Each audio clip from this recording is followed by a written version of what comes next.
What's up, AfterBuzzers? We are breaking down the first episode of FX Trust. We're talking oil, money, sex. Stay tuned. You're tuning into the destination for TV superfan discussion, AfterBuzz TV. And now, let the buzz begin. This is such a great song. I know. Really gets you in the mood. It's like, I'm so excited. It's such a great movie scene song. I know. Yeah. I mean, we're gonna break it all down, but it's true that the soundtrack to this whole show brought so much. It did. It did. Well, welcome, guys. Thank you so much for tuning in. I am Juliet, and I'm here with my lovely co-host. You guys introduce yourselves. Hi, I'm Monique Loveless. And I am Mina Wahab. Well, I have to ask you guys. So, what are your first thoughts? You know, this first episode. What are you guys thinking? I was actually really pleasantly surprised just because I watched the recent film, All the Money in the World, which was also about John Paul Getty's life and specifically the whole situation that we're going to watch play out in this season. But I never thought it could be done better than that, and it's equally as good. So that's why I was so surprised that it still is done in a different way with a different actor, different cast, different setting, but it's still just as great. Right. What do you think? I thought it was freaking amazing. It's starting out good. It reminds me of the OJ versus the People versus OJ, right? Which was amazing. And I love Donald Sutherland. He's amazing. So I already knew. He looks like Getty as well. I was comparing pictures. That was really cool. I can see that. Yeah, and to your point, Mina, I think FX is doing a really good job, like in the recent years, of just producing amazing shows. They did Versace not too long ago. I did the panel for that, so go check that out while you're at it. Also, go on AfterBuzz, like iTunes, like our show. Lots of cool stuff here. But let's get into the episode. Right. Okay. So first, we open up with Getty just kind of waking up and seeing his morning routine, which I thought was so interesting. I thought it made me think of like, wow, this guy's a king, right? It was such a ceremony. What do you guys think about that whole opening? Oh my gosh, I thought it was crazy. No. I'm speechless because I literally wrote down like, this man literally has everyone else doing everything for him, like putting on his drawers and brushing his teeth. Like, can you really get in the back when you good if you have somebody else brushing your teeth? So that was a little small concern, but he is catered to at all times, and it's weird. To me, it's weird. Why is it weird? I just couldn't see myself having somebody put on my drawers for me and my bra and clothe me, like, especially when I'm a capable person of doing that myself. Right. I also feel like it's kind of demeaning to other people when you're not disabled. There's obviously some sort of complex going on there where, you know, he has some sort of huge insecurity where he feels like all the wealth in the world can make up for that. There's obviously like the fact that he has to fill up his life with multiple women and multiple objects and multiple people catering to him at all times shows that there really is a lack of, you know, love. I mean, he seems like a narcissist. So there's like, he does love himself, but he doesn't really love himself. He just wants to be worshipped and catered to. And it definitely is some sort of, you know, a way for him to strive for power at all times. Yeah, it really is. And I think it's an interesting point where he has all the money in the world, which is, you know, the title of the movie we were talking about earlier, which I'm sure we'll be referencing every once in a while because it's kind of in the media, like the recent big story out there. And someone that has all the money in the world, and you kind of lose power in a way because you're not taking care of yourself because you have people catering to him. But so as we see with the storyline, then he wakes up and then he has breakfast, and there's lots of people at his breakfast table. What were you guys' thoughts? We're like, who are all these people? When he started addressing them, I automatically knew. I was like, oh my gosh, I turned to her and I was like, are these his girlfriends? Like, are they Sister serious? wives. Yeah, I was like, are they serious right now? Yeah. And I asked myself in my head, I was like, I know this is inspired by true events, but is this a true event or did they just add this for good times? I mean, I know we're back in the day, like 1973? But that's a... A lot of girlfriends. They I'll tell reference. you, it's International Women's Month. That's all I can say, and I'm with the cause. Right. I was blown away. Yeah, he referenced, one of the wives, I think it was Penelope, referenced. No, Lucinia.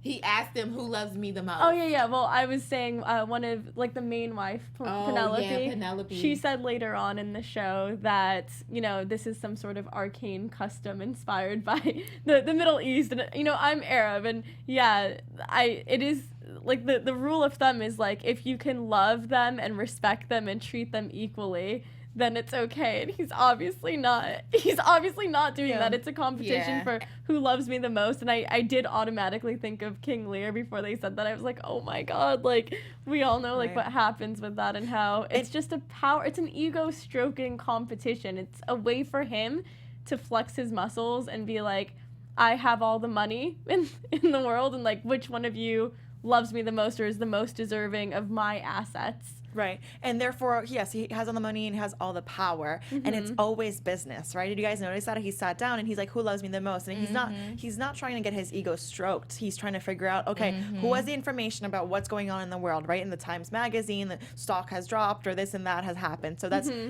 he lives and breathes this, which, I think we'll see throughout the season, but I thought that was a really, really neat thing that they introduced. Yeah, it was interesting. I was uncomfortable with that, and as we get into the episode, it makes me even more uncomfortable with the situation. So let's get into it. I mean, again, he lives and breathes this. So I thought it was interesting that right after that we head into this wake scene, right? And we soon get the storyline of he is looking for an heir. His heir, and the person that he thought he was going to take over this huge kingdom, has now deceased. First of all, what do you guys think about that wake and his speech? Right. Well, we saw him kill himself in the beginning, which I thought was crazy. Right. Which is clearly his son, George. And what a way to go out. So the wake was very dry. So dry. Thank you for saying that. His speech was like, whoa. I was like, oh my gosh. Okay, we clearly know that he killed himself with a barbecue fork. And the most you can really be like is, this was an accident. This was not an accident. Right. That was his main concern was, I'm not going to have that to the Getty name. We're not going to have a suicide. Everything for him is about status and how other people perceive him, which is just so telling of, he cares more about what the world thinks of him than what his immediate family thinks of him. There's no love there. And it was also very me in the sense where he was like, it's sad because the Getty family is not going to have an heir, and he goes on and on about an heir, and then he finally, the last tidbit, he goes, and then personally, as a father, I'm going to miss our phone calls, and then walks away. And that was the only nugget we had of that. And so it's all business. It is. And I don't know, it was just so dry. It was weird. It was. Another weird part. I mean, but then after that, we transition into this, which I really enjoy, this scene in the bathroom when they're trying to hide and smoke the cigarette, and you see some love there. It's the first love I saw with these brothers who are kind of teasing each other, who are there for each other. What do you guys think about all the brothers and their reaction to, not really fighting for this throne? They're passing it off. Yeah, I feel like this was a great moment because we actually got to see some type of feeling, some type of emotion.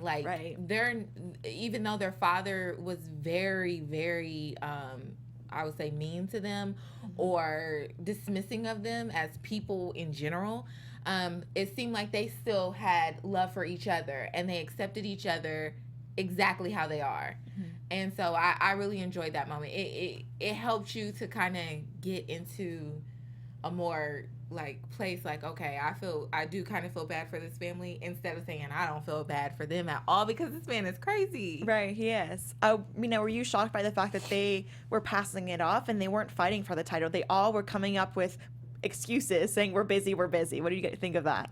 I think it just shows you how much being a Getty has affected their lives personally. And it kind of goes back to what the grandson, John Paul Getty III, said at the very end of the show, which we'll get to later, where he's like, I don't want to be a Getty. Right. And it's kind of like all of the Gettys have had a taste of what it's like, the pressure, how they're never going to please their father ever. There's just not going to be that at all. It's they're never going to feel fulfilled through it. Nothing is going to come of it. So they're like, you know what? We don't want to be a Getty. We know how unreasonable our father is and how it's never enough. Nothing is ever enough.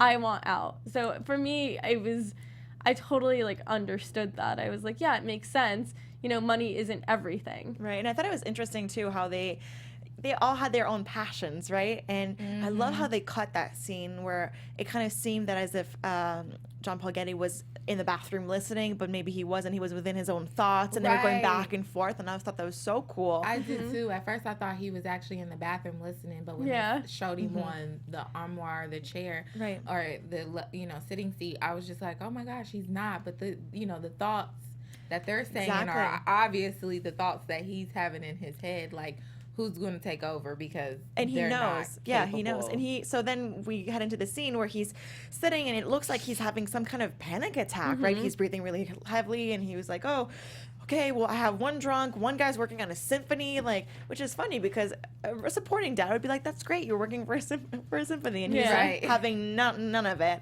And then we have one of the girlfriends, which we later find out to be the main piece. The queen bee, I called her, Penelope. Yeah, she came in, and what do you guys thought about that scene? Oh no, the first girl who came in is Luciana. She's the one who was sitting at the table and was like, you know who loves you the most. She's the one who cried. She's the one She's who cried. the one who cried at the funeral reception. You didn't even know him. Yeah. Right. No, I'm talking in the scene about how he's having that anxiety attack, and she walks in, and she immediately calms him, and that was the first time I really saw a character that really got him and was able to get through to him. And he knows that. He knows that she is the most loyal, that she's the one who's going to be there, but it's still not enough for him. And in she seems like the type of person who won't leave him, and she just kind of knows, oh, he throws tantrums, he does this, he does that. This is just something I'm going to have to deal with. But with her, I don't feel like she's only with him for money. I think there's like some sort of relationship there that's been developed, and they like work to grow something together, and she supported him the whole time. And you kind of feel the loyalty there, but you can also feel from her that she's kind of like, she puts up with stuff that she shouldn't have to put up with, that she doesn't need to put up with just because she's used to him. Right. And for me, it just was so frustrating. She's the only one who can calm him. She's the only one that can really be there for him emotionally. I think she's the only one he actually respects in his definition of respect. Like, well, definitely we'll get to actually that a little bit later when we find out who the hell is Teresa. Right. But alluding into what you're saying, I want to get into the topic of sex, right? Yeah. Big topic, big storyline that we see throughout the episode. A lot of sex scenes, a lot of different relationships, and he calls to different women at different times throughout the episode. What do you guys think of that, of his whole appetite?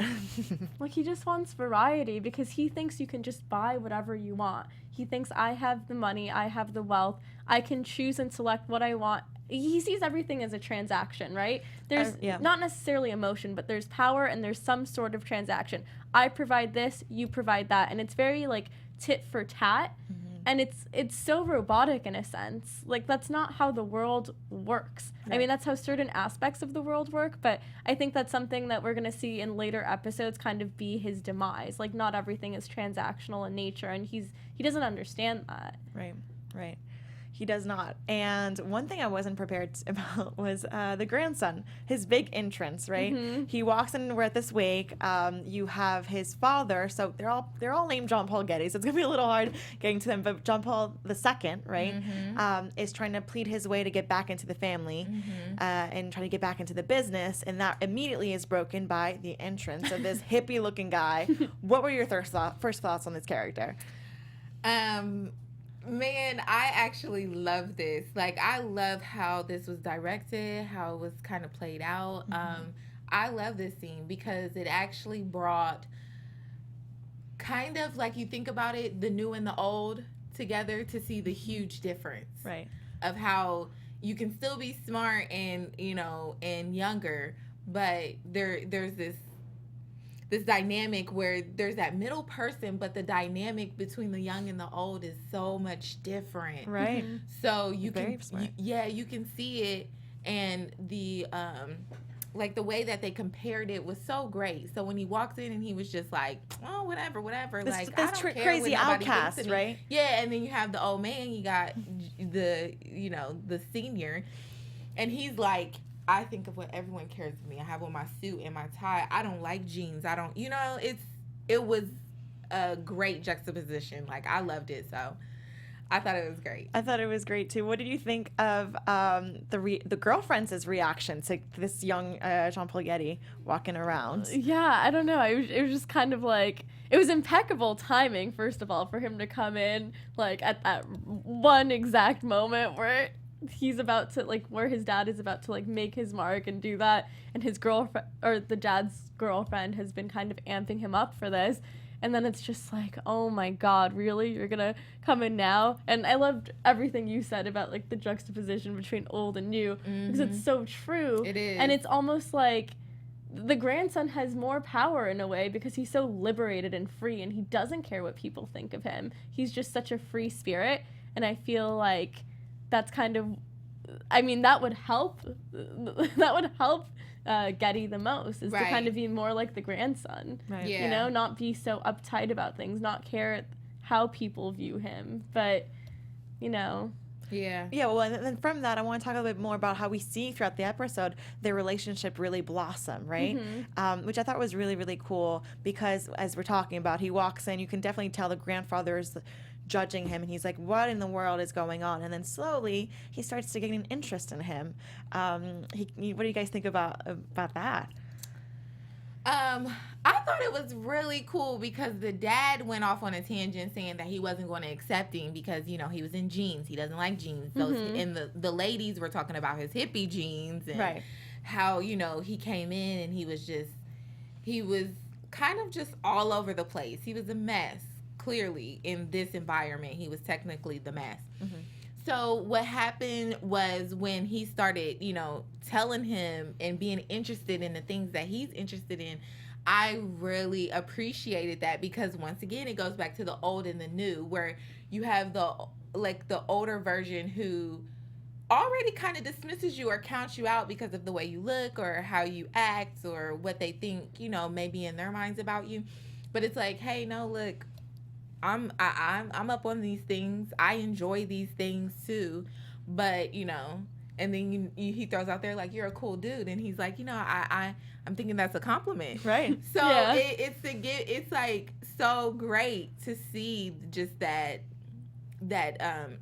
huge difference. Right. I feel like the dad was so close though when he had that initial conversation. He wasn't with Getty. I feel like it was a good start. Like, they were talking about the Peter Paul Rubens painting, and what I liked was that Getty, the grandfather Getty, basically said, this painting is really exquisite. All these people worked on it, and Peter Paul Rubens comes in, adds the finishing touches, and takes the credit. And I was thinking that scene was so symbolic because it kind of is how Getty is himself. Like, all these people do the work. He gets the prestige, he gets the attention, he gets, the fame and the respect, but it's all these other, like, minions he has running around manipulating. Like, he knows how the whole system works. But even when it comes to collecting artifacts, he just knows which artifacts are going to be of value. He knows how to choose things.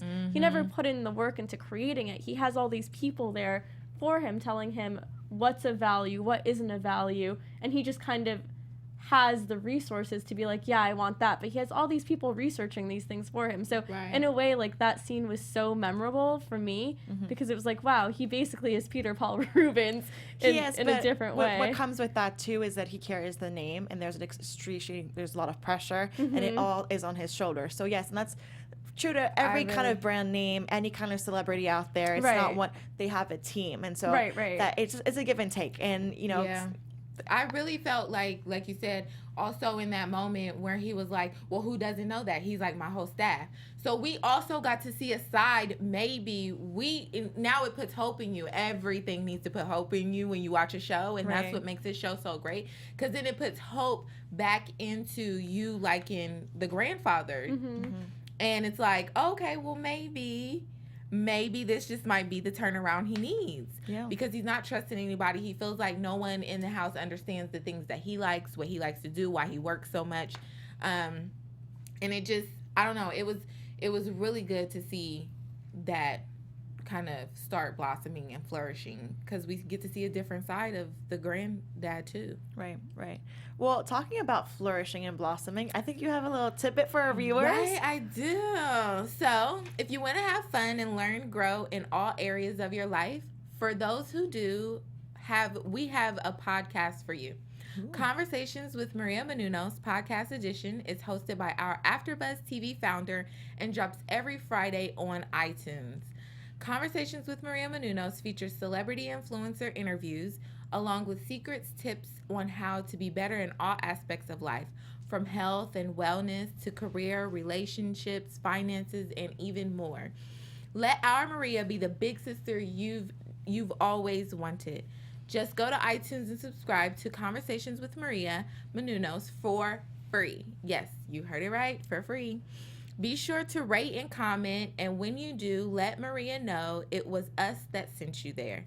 Conversations with Maria Menounos podcast edition. Make sure you check it out. Oh my gosh. Well, thank you for that. And Yes. I agree. Great podcast. You have to watch it. Right. So we talked a little bit about obviously this blossoming relationship between the grandfather and the son.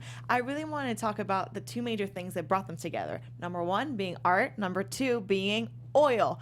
Oil is something that's going to come back a lot throughout this season. It's at the core of Getty, and art is also, as we know, at the core of Getty as well. So what were your thoughts on how they first bonded over art? Were you surprised that young Getty had such an eye for art? I was surprised myself about that. Really? No, because he likes to travel. He wants to go to Morocco. He does Rome. I feel like a real free-spirited person, because I love it. Like, a real free-spirited person loves art. And if you love any type of art, most of the time you love any type of art. So you take appreciation in art altogether. So I was not surprised at all. I'm glad that he showed him that side. I mean, Right.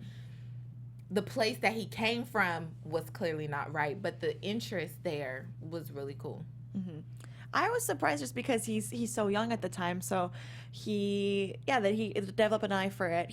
The real John Paul Getty lived in Rome for a long time. So you're surrounded by art when you live there. But yet, when you're a young kid and you're going out as he was going out, maybe you don't show appreciation for it because you just want to go have fun. I feel like especially when you're that young, you kind of like look around and you look at the paintings, but he knew the history of everything. Right. He kind of knew like the intellectual part of the history when it came to like artifacts, paintings, that type of thing, versus just appreciating the art itself.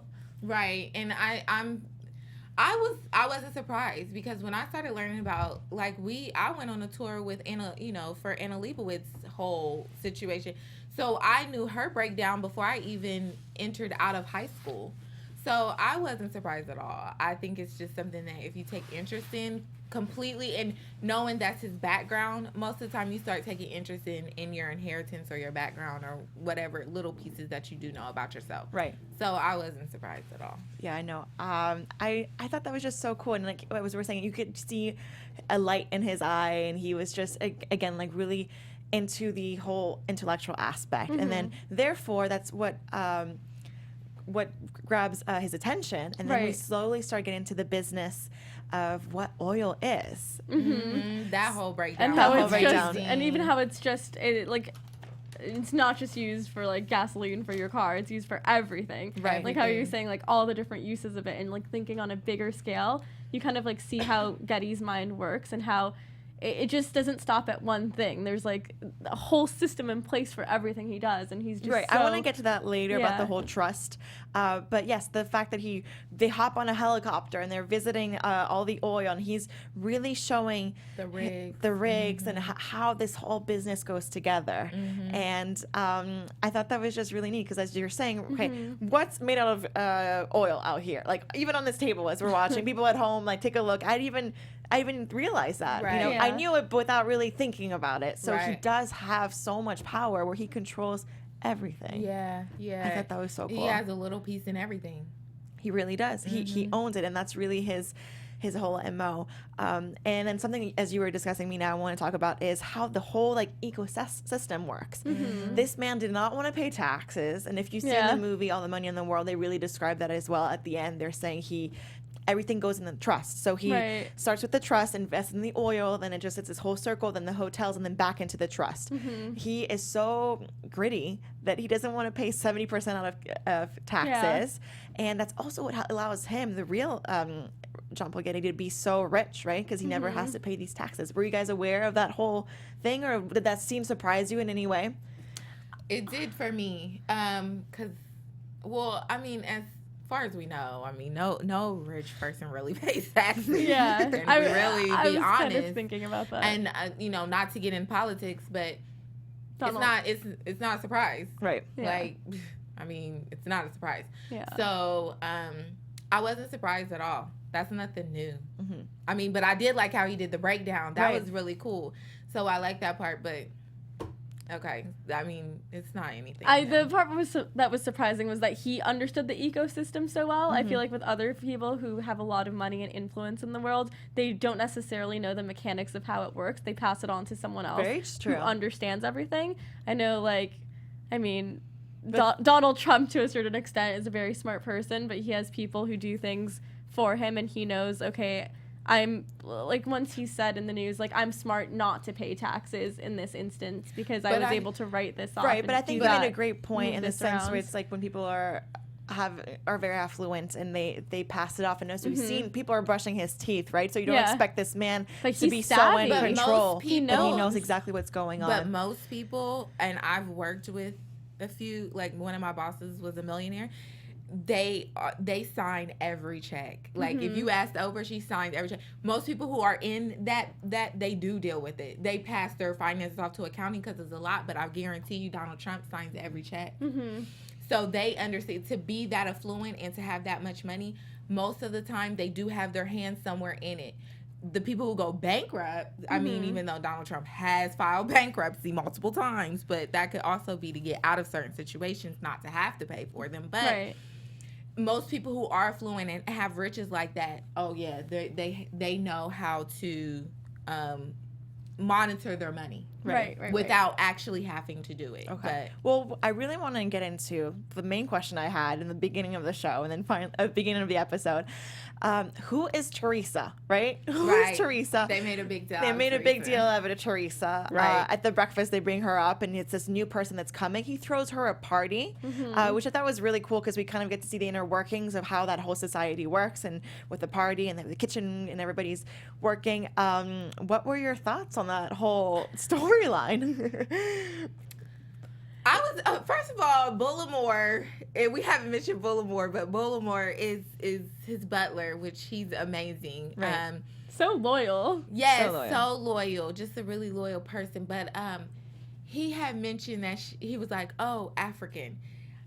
And I automatically was like, huh? And I think everybody else was too. And I think we all thought it was the actual person. Right. So, yeah, I was shocked. Yeah, we see this little lion, but little, huge lion. All the girlfriends run and are scared, except for one. Were you surprised by that she just stood her ground? I love how she's just like, you're such a bastard. Right.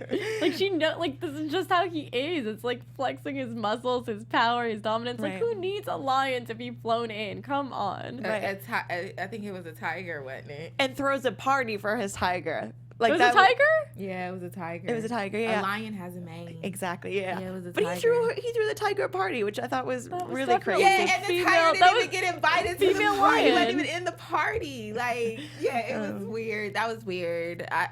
It's one of those, I feel like, rich things where you just have a reason to bring all these other people from different countries to meet and do stuff like that. But the second motive of the party was to kind of make this announcement that he is seeing a lot of potential in his grandson, and that there's this new era coming, which I thought was really cool because we also see Paul II trying to get into good means. He thinks it's his girlfriend's pushing him, and no, we make this big announcement. What were your guys' thoughts on that? Like, just this whole toast, and he announces to the world. Did you think he would keep it close to himself for a bit? No. Okay. No, definitely not. Because I feel like he's just the type of person to be like, this is what's happening, and announce it and kind of it's like a way to throw it into his son's face. Right. He acts kind of impulsively. I mean, I he felt does that way. he does think things out to a certain extent, but he's also going to do whatever he wants at whatever time. If he wants to change his mind, he'll do it without really feeling like humiliated for doing so. Like, he'll change his mind, like, if it no longer whim. suits him. Yeah. Yeah, I felt like he did it out to hit Out of his spite. son. Yeah, out of spite. Like, Yeah. he hit his son in the gut with that. Right. So. Very true. And then with that, we see the father react to that, right? He gets very upset, and he, against his girlfriend's judgment, who's saying not to, sabotage him, he does everything he can to sabotage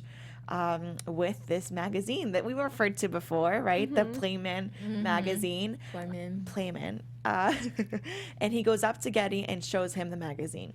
So my question to you guys was, did you think that the connection between being in that magazine and lying about the fact that he's doing drugs and living this clean lifestyle, did you think that that correlation was going to be made right away, or you were like, oh, I didn't even make that connection? Well, yeah, I thought so. Like, in terms of, what do you mean? Like, My question is, like, when I just saw this as like, oh wow, okay, I thought, considering Getty and how much sex he's been having, he seemed kind of free in that mindset. So I was a little shocked, because I was like, oh, he might not think too much of it. Maybe he does know this magazine. I was shocked that it kind of really threw him off. It's not the women that's throwing him off. Like, he's fine with that. He's admitted, this is a vice that all Getty men seem to have. It's the drugs that kind of act as like this PTSD catalyst for him to be like, no, like, I'm not going to relive like this traumatic experience of having another one of my heirs or progeny go down this road. Exactly. I'm not dealing with this anymore. Which is totally understandable, but I was just more like, oh, I just saw this as a fun magazine. Now I get the whole thing, that he, only by seeing these pictures, right, he's thinking, oh wow, no, he's lying. He's doing drugs. He's taking these naked pictures. So do you have to be on drugs to take naked pictures? That's what I was thinking. I was thinking he's not on drugs just because he's doing a photo shoot. It's a photo shoot. I didn't even think, when I was like, how is he so quick to jump the gun and not automatically assume this just because they're in the pictures? It's not like he actually did the drugs. But. Right. Well, with that, I know we have to wrap soon, so just finishing out the episode, he hands the magazine, and then that's it. Then we have the butler that walks to John Paul Getty III and hands him a ticket. And tells him to get out of there. Hold on. This was a pivotal moment. It really, really was. It was a really pivotal moment, because he literally gave him a hug and told him to get away. Right. Like, don't stay. Do whatever you can to not be connected to this. Right. And he's so loyal to him. So Right. I want to see if that is going to unfold. If we're going to see Bullimore more of. I keep thinking you're saying Voldemort. No, Bullimore. I'm like, yeah, okay. I keep Were thinking you, of Mina, were you Voldemort. shocked by that hug too? Because we've seen him He's very cold and reserved. very cold, but very nice as well, but very cold and reserved. And even in that whole institution, people are shocked that the grandson is saying thank you, right? So a hug seemed so out of character. Right. Yet it was such a sweet scene. I think it just definitely showed the empathy and kind of like pity he had for him. Kind of like, oh, poor thing, get away from this. Like, just even though he is loyal to, the main Getty, Right. he also knows what type of destruction that could cause to a young boy, and the pressure, and just telling him exactly. run away from that. You don't need this. He just got it. And so from that, then on the flip side, we see the grandfather having more sex. He just got a shot, and he's just going at it. And then we flash to a week later in Italy, and it kind of sets up the whole storyline that we're going to see throughout the season, I'm thinking. Right. Actually, I know for a fact we are, this whole infamous kidnapping. So with that being said, let's head into some quick predictions, and then we'll wrap. Your AfterBuzz TV predictions. What are you guys thinking for the episodes to come? So this is episode 1. We have 9 more for this season. I heard that the creators of the show actually have 3 seasons planned out. Nothing's signed, nothing's promised. But there's lots of storylines, at least. What are you guys' thoughts? I kind of love that they established the relationship between the son and Getty here, like for the first episode, because in the movie it's shorter, so we don't get to really see as much of that. So I think the next episode here is going to kind of be how the grandfather is going to react when he learns of his grandson's kidnapping. It's going to be like this whole ordeal. And I think it's going to focus more on what his sister wives say about the subject matter. And we're going to obviously see Hilary Swank as the mom. I'm really, really excited for that, by the way. I feel like I haven't seen Hilary Swank since $1 Million Baby in terms of like shining. That's a great point. It's true that in the movie, at least, we don't really see, apart from his mother and then Getty, we don't see people in Getty's circle reacting. Whereas in this show, they're really showing all the people who are in his world who live with him. So I'd be excited to see how they're going to react. So great point. Quick prediction? I don't know. I mean, can we have predictions? Because we kind of know how the story goes. But more so a prediction of like how you think FX is going to take this story. I am really waiting for, I'm really excited about next episode to kind of see his reaction and how he came to the formation in his mind not to pay. Okay. So I want to see how that kind of plays out. Like, in the movie, we almost see that he's kind of like this cold, heartless person. But if you think of it from a game theory perspective, it's stupid for him to even offer to pay anything, because in that way, he's going to make himself vulnerable. Oh, of course. To everyone else. We'll hear so much more about that later. It's just so much to talk about, and we'll definitely, that storyline will keep on growing. With that being said, please tell people where they can find you guys if they want to follow up, Hi, I'm Mina, and you can follow me on Instagram at Mina Makes Magic. And I'm Monique Loveless, and you can follow me on all social media platforms at Miss MS Mo Loveless. And I'm Juliet. You can find me on Instagram at Bonjour Juliet. Make sure to leave us a comment, subscribe to AfterBuzz. Next episode, we're going to be talking a lot more news, a lot more facts versus fiction, a lot of cool details within the Getty family, and more in this FX show. So thanks for sticking around, and we'll see you next week, guys. Bye. Bye. From executive producers Maria Menounos, Kevin Undergaro, Phil Svitek, and the entire AfterBuzz TV staff, we would like to thank you for listening to the AfterBuzz TV network. To watch or listen to other after shows and post comments or questions, be sure to visit AfterBuzzTV.com. I'm Sir Richard Wentworth, and this has been a presentation of AfterBuzz TV. Buzz you later. The views expressed herein are those of the hosts only and do not necessarily reflect the views of AfterBuzz TV or its owners or principals.